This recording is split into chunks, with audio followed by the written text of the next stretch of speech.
Hey, everybody. So I am reading in the Visual Encyclopedia book, pages 130 to 133. So this starts out with a picture here of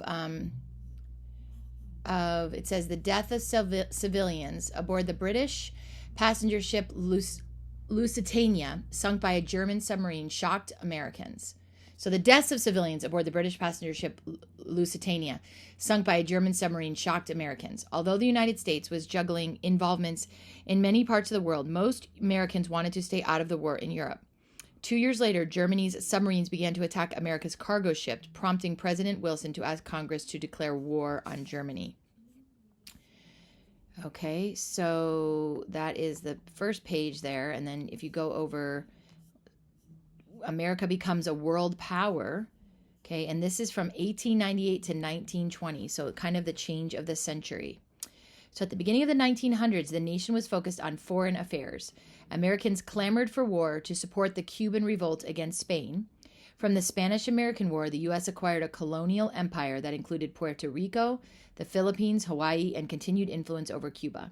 Involvement in Pan-American affairs led to foreign ventures, such as the building of the Panama Canal. As Europe plunged into war in 1914, President Wilson's administration remained neutral until Germany's submarine attacks forced the U.S. to get involved. Though inexperienced, American troops energized the exhausted French and British and played a key role in the final victory. All right, and so here we go now. We're on page 132, the Spanish-American War. Cuba had been a Spanish colony since the 1500s. So Cuba is right below Florida in the United States. Now, you all should know where that is from your geography, right? Cuba is below Florida. Cuba had been a Spanish colony since the 1500s. In 1895, Cubans, wanting their freedom, rebelled against Spanish rule. 3 years later, the United States declared war against Spain because American sentiment supported the Cubans. The call for war in America was created in part by the sensationalizing of events by popular newspapers of the day, which we talked about. If you haven't read that history yet, you're going to, about Hearst and Pulitzer and the newspaper wars and yellow journalism. American forces easily defeated Spain, and the United States gained an overseas empire. So in the late 1800s, a small but influential group of Americans led by Massachusetts Senator Henry Cabot Lodge and newsman William Randolph Hearst were eager for the United States to join the major world powers in colonizing other countries. These expansionists watched as European powers such as England, Germany, and France built huge colonial empires in Africa and other parts of the world. The Cuban revolt against Spain in 1895 provided an opportunity for the expansionists, since winning a war against Spain might open the door to taking over some of Spain's empire overseas and in the Western Hemisphere. Okay, and then we've got two boxes over here. One talks about Buffalo soldiers. So this says, known for their service on the western frontier, Buffalo soldiers were segregated regiments of African American soldiers in the U.S. Army. So they're African Americans, but they didn't fight with the whites. Historians disagree on the origin of their nickname, with some suggesting it was given by Native Americans who compared their hair to that of buffaloes, while others suggest it reflected their fierce fighting skills. Several generations of Buffalo soldiers fought bravely for the United States across nearly 200 engagements from 1866 to 1951. They were the only African American soldiers to fight in Cuba during the Spanish-American War, earning 5 medals of honor among them. There's also a definition of the word expansionist that we had just read. It's support expanding a nation's territory, national prestige, and economic markets by acquiring colonies and dependencies. So they want to expand America, right? They want to make America bigger and bigger. And they're going to do that by being an expansionist. All right, we're going to talk a little bit more here about newspapers playing a role.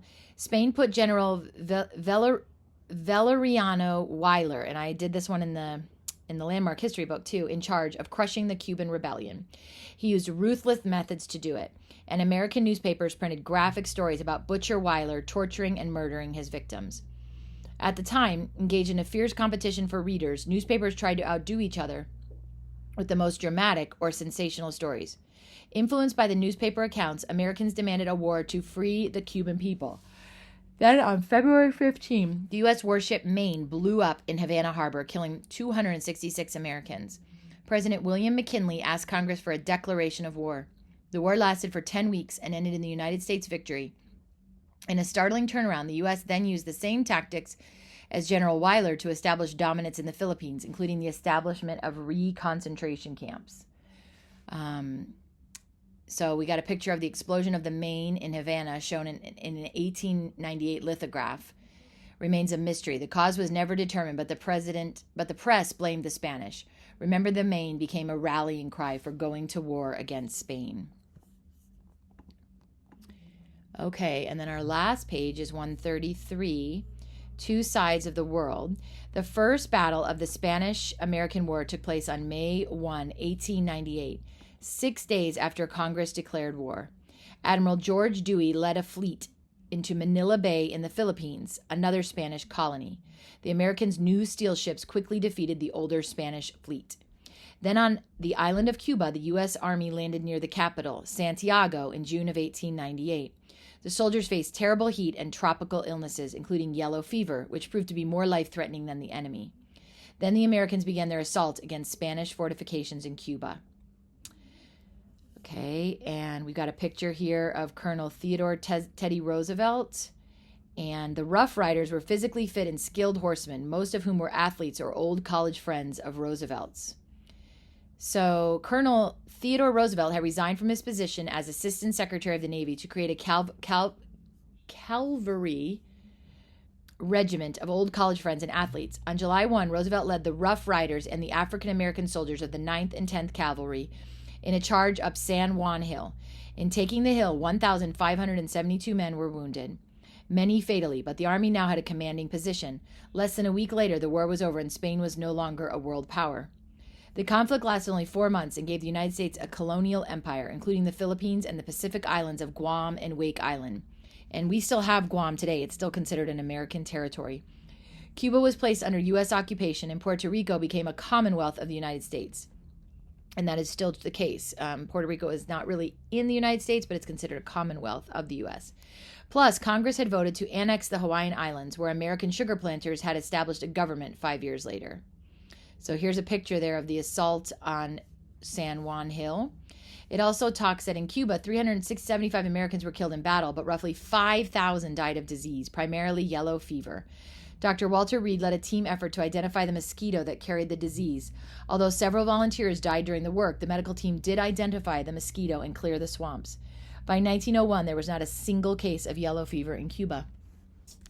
Okay, so this chapter is all about how America became a world power, and it focused on foreign affairs. It supported the Cubans as they revolted against Spain. We had the Spanish-American War. We had the building of the Panama Canal, and we had our involvement in World War I. And what did expansionists want America to do? They wanted America to expand as a world empire by gaining colonies overseas. So they wanted us to have more places like Guam, like Puerto Rico. Although Americans supported Cuban freedom from Spain, ironically, Cuba in the 20th century would ultimately become a communist nation allied with the Soviet Union, America's primary enemy after World War II. American involvement in securing Cuba's freedom from Spain raises several interesting questions.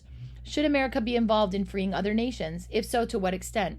As we'll see in later pages, American participation in seeking to free other nations or establish democracy has sometimes resulted in troubling situations, such as the war in Korea and later Vietnam.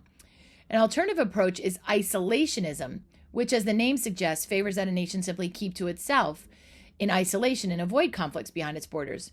But this position is criticized, too, as going too far and ignoring world events that may impact the isolated nation, regardless of its position on events beyond its borders.